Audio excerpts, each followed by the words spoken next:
Hi everyone, my name is Olga, and on this channel, I just share my thoughts and reflections on about pretty much anything and everything that goes on in my life. And I've just turned 40 in 2025, just even though it's been like 6 months almost.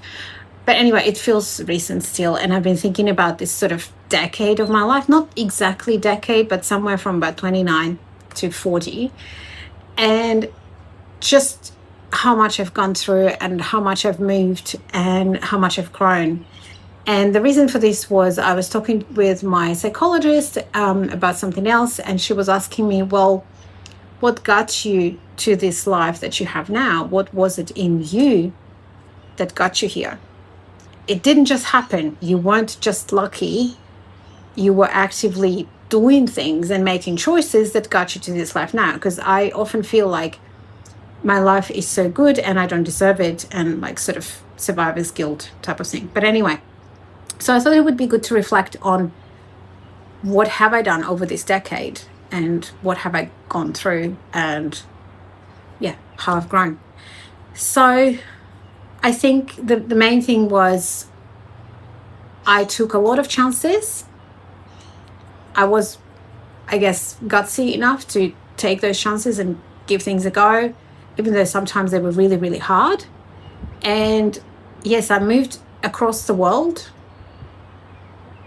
and I rebuilt my life here. And I actually have a really good life here.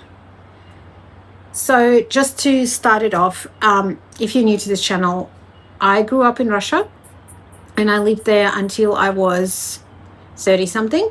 So I only lived away from Russia for like 8 and a bit years now. So at 29, I haven't yet met my husband. I would only just meet him when I was 29 and a half. And that's when we both decided to give it a go to a long distance relationship. He lived in London at the time. I still lived in St. Petersburg. And it was really hard. We put a lot of work into making it work. And it was 2.5 years of long distance relationship. And then just before all of that, I was a burnt out activist who quit activism and moved into just a professional kind of career, but completely out of the non-for-profit, completely out of activist sphere. And then 2.5 years later, I moved to UK. It was really hard, mostly because I was first expecting that, well, I'm moving in with the love of my life. It's going to be brilliant. It's going to be, rainbows and unicorns everywhere, basically. But it was really hard. It was really hard. The immigrant crisis hit me really hard. I don't think I ever fully gotten over it in the UK. I never felt fully at home. I never felt fully that I belong. I never felt that I was worth much as a person when I lived in the UK. And it felt like all of my social capital that I've worked for and had gained in Russia was just voided. It just didn't exist anymore. And I would imagine many immigrants or expats, whichever country you're coming from and whatever word you feel more closely related to, but whichever way you look at it, if you're a foreigner in a different country, your social capital kind of goes. And it's hard. It's really hard. I never felt really close with anyone in the UK except maybe my husband. I never managed to get real close friendships where I felt safe to open up fully and things like that. We had good friends, but it was never quite that deep. And in the meantime, I trained as a transformational life coach. I worked with a coach myself, and then I felt that this is something really that I'm passionate about, and I want to help people change their lives around like I changed mine. And then I also started this YouTube channel. I haven't been active here for a very long time, but I started this YouTube channel and my Russian YouTube channel as well. And then, of course, I did live through Brexit. I was in the UK while Brexit was happening. It was a bit ugly. I didn't enjoy that part. And then, of course, there was the pandemic, staying home, and that felt really weird. That whole few months and years. My parents were supposed to come and visit us in April 2020, and we were like, yeah, surely it will be fine. It's somewhere out there in China. It's so far away from UK. It will be fine. And yeah, of course, it wasn't fine. And I remember being at home and getting the text message from my boss saying, we're shutting down. No one's coming to work tomorrow. Got through that somehow. I'm glad we kept our relationship through that and it wasn't too bad. I think we worked pretty well. It was the first time we tried getting a dog, and our landlord would never agree to us to having a dog. I always wanted to have a dog. And then I continued all of my self-development pursuits. I do a lot of self-development in general, and this decade was no exception. I did a lot, including I was part of a group on eating behaviors, eating patterns. Not because I necessarily had an eating disorder, I didn't think I had, but I was trying to practice the idea that it is okay to ask for help, even if you're not like in a dire situation. So that's what I was trying to do with that group. And it was really, really helpful, really helpful. At that point, I was usually snacking all the time while I was at work and just couldn't stop, and somehow didn't connect the dots that it had something to do with the work I was doing back at the time. But anyway, and the main thing that helped in that group was the idea that you don't need to fight your emotions and you don't need to rationalize them and you don't need to talk your way out of them, as in you don't need to tell yourself all the reasons why you shouldn't feel that way. You just allow it to be there and you just wait for it to pass through. And it even doesn't take that long usually. And then, of course, February 24th, 2022, Russia attacked Ukraine. And I am from Russia.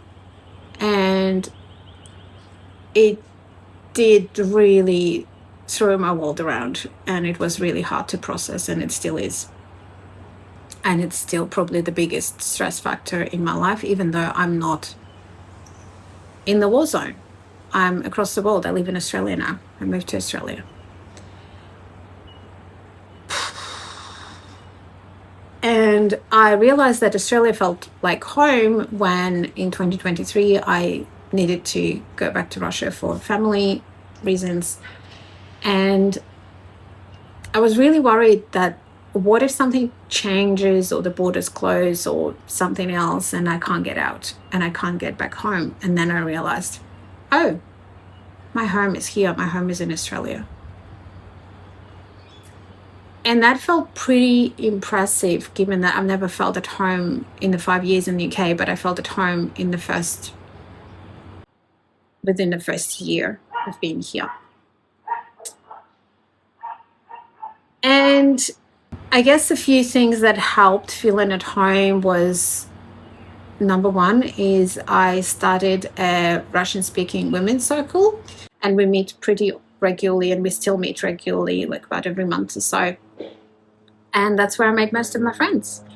And I made some other excellent friends here, beautiful women that I got real close with. And I guess where I dared showing myself, and also open the space for them to show themselves, and where we can really show each other where we struggle, and also be funny and silly and whatever in between, and just have a great time and just be ourselves. And then there were a few other things. We got a dog, little boy Cavalier King Charles Leo. He's 3 now, and he's very sweet, and I was so happy to get a dog. And of course it wasn't completely easy, and all of the puppy training and all of that was hard at times, but he's a very sweet boy now. He does have the biggest FOMO, which is still a bit hard to deal with at times, but he's a good boy. And one of the best things I've ever done for my mental health, just getting out with him, out for a walk every morning, every night. And he's just goofy and funny, so it's great. And then a few other things that happened over this decade. I lost a very close friend. in 2023. And that was the first person I've lost that I was very close with. And he lived in Germany. I was here in Australia. I didn't learn that he passed away until a bit later. It would have been too late to even think of going to the funerals or anything like that. And it was just really hard. It threw me off for a good few months. I wasn't myself. It was a really hard thing to go through. And then just about 6 months ago, my cousin passed away in a road accident, and she lived in Russia, and I couldn't go.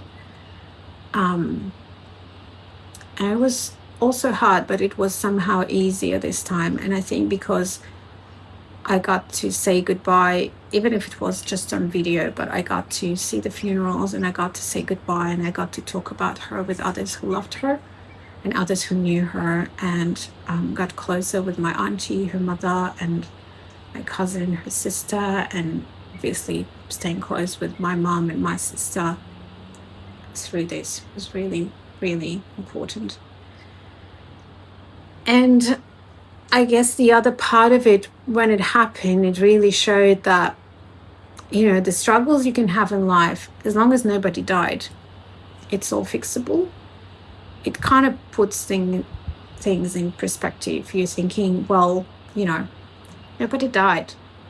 Yes, it was bad, but I can apologize if it was my mistake, or I can forgive if it was somebody else's mistake, or I can just figure out how to fix it and move on. If it wasn't anyone's mistake, but it's just something happened, things happen. It's life. Things are complicated, and it's not always smooth and easy sailing, but what else? You just move on. And it's been full on. I feel that this decade has been a big decade. And on top of all of this, I got a new job. I got a job within a month of landing in Australia. I was quite impressed. And I actually approached the move to Australia very differently than move to UK. So I moved twice to new countries within the last decade, and moved houses who knows how many times. But I got a consultation with a career coach first thing as I landed, to figure out how to position myself and how to approach the job market and job search. And then I found a job, and I'm really happy there. I've moved a few times in the same company, but I really enjoy what I do. And I never thought I would end up in data analysis, but I actually love it. It's like my brain really loves it. My brain really loves working with numbers and data and logic and how all of that works. And I really enjoy it.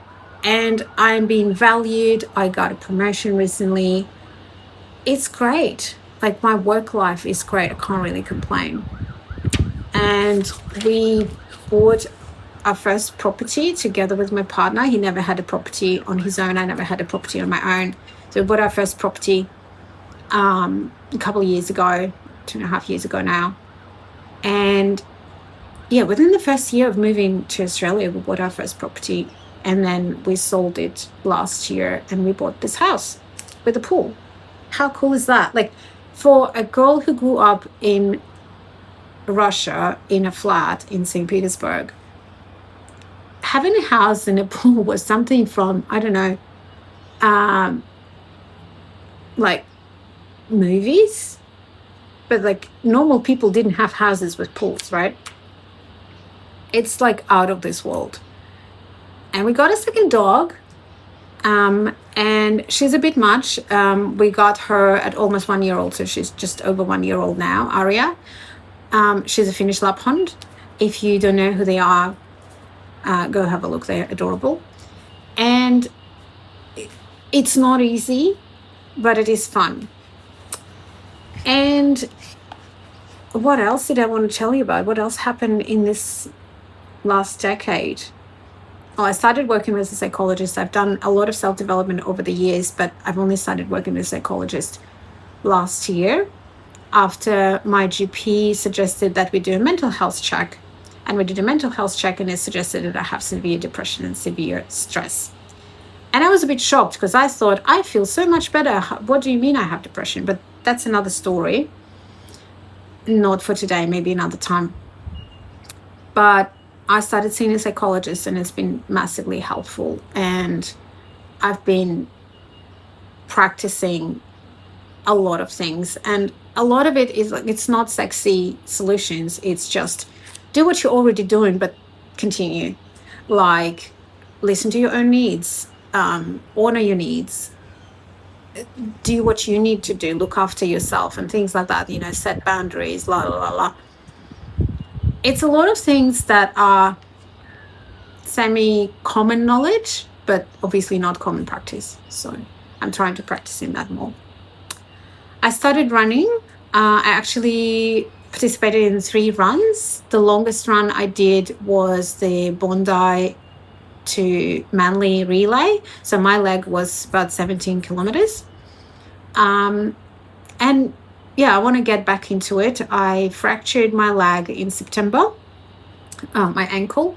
It wasn't too bad and I recovered pretty well. I just am getting back into it right now. And I guess the main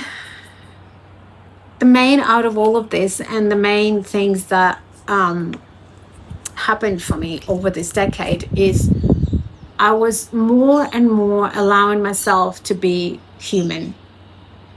Sounds cheesy, actually important thing to do. I was brought up to be a good girl and I've always been a very good girl. And unlearning being a good girl has been a long, long journey. And I'm still on that journey. I'm not there yet fully, but I am allowing myself to be vulnerable. I am allowing myself not to be, the someone who always has it together. Because if you always have it together and you never ask for help, then other people don't really have a chance to get close to you. So I've been learning to show when I struggle while I'm struggling, not after I've already figured everything out. And allowing myself to have feelings and not just, again, after I've processed them, sharing them, but sharing them while I'm having them. And I guess the other side of that was that I'm becoming less afraid of showing my nerdiness or quirkiness or whatever you want to call that. But I'm actually feeling more relaxed about being myself. And I was just talking with a friend of ours who's visiting from UK. And she said last year when she saw me when we came back to UK for a holiday, and she saw me then, and she thought that I've felt and acted so very different than when she knew me in UK. That I was so much more relaxed and more open and more outgoing and just showing myself more. So sounds like I'm on the right track. I'll take it at that. And I think I'll actually leave it here for now. There were other amazing things. Obviously, 10 years is a long time. But it's been really good to look back and see what choices that I made that led to my life here. It was my choice to give a go to a long distance relationship. Not everybody would do. And it was my choice to figure out how to do the second immigration and learn on my mistakes from my first immigration and do Australia better than I did UK and building my life and deciding to show myself and deciding to go after friendships and putting myself out there and attracting the right people and looking after myself. So I hope you take something out of this. And if you've been reflecting on anything similar or if you want to do now, I would be very glad to hear in the comments what's been important for you in your last decade or however long you want to look back at. Thank you for watching, and if you're still watching at this point and you really like the video, please hit subscribe. I want to continue making more videos more regularly this year. It's one of my big goals. And oh shit, I thought that was a spider. That wasn't a spider. And also please consider supporting my channel by becoming a sponsor, you can just buy me a coffee. It's not a subscription, so you can just say thank you. And take care. I'll see you in the next video. Bye. Cheers.